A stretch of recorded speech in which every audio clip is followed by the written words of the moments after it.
This is from a guy who's writing for Naked Capitalism, Nick Corbishley. You see that name here. Stablecoins versus CBDC. US and EU are on different paths to the same destination, which is programmable money. How do you figure, Nick? This is a good story. He leads off with the Genius Act. That's a bill. It's introduced by Republican Tennessee Senator Bill Hagerty.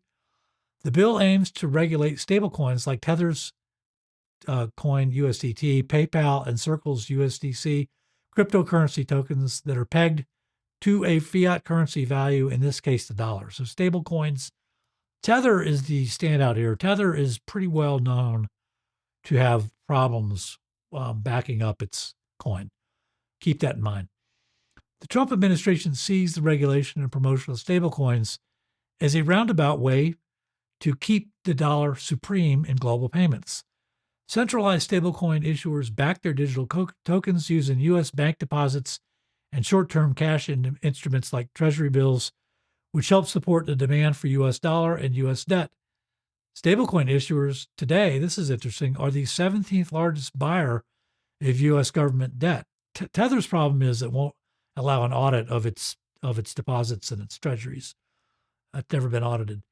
Adam Levitin, a professor of law at Georgetown University, concludes that by creating a regulatory regime for stablecoins, the federal government will own any problem that arises in the market. In other words, the Trump administration is setting the stage for a publicly funded bailout of stablecoin issuers, like Tether, which doesn't have the money behind its coins.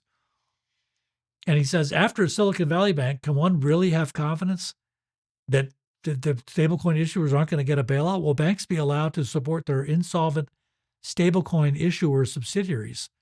Will the U.S. strategic cryptocurrency reserve, if created, be used to bail them out by buying their stablecoins at 100 cents on the dollar? That's a great question. But in any case, many other jurisdictions, including Five Eyes nations like U.S., Canada, and Australia, appear to be losing interest in CBDCs, particularly retail CBDCs that are meant for use by the general public and businesses. But, and Trump is on board with that. He's explicitly rejected launching a CBDC, but the Genius Bill could set the U.S. on a more roundabout route to more or less the same final destination, and that destination is programmable money. In other words, they want programmable money. They're probably not going to get it through through central bank digital currency, so they're going to get it through stablecoins. Right. And it's interesting because it's just going to turn out, if you look at how they're setting up the regulatory structure in the Genius Act, it looks like it's just a retail CBDC. In other words, but the banks are going to run it.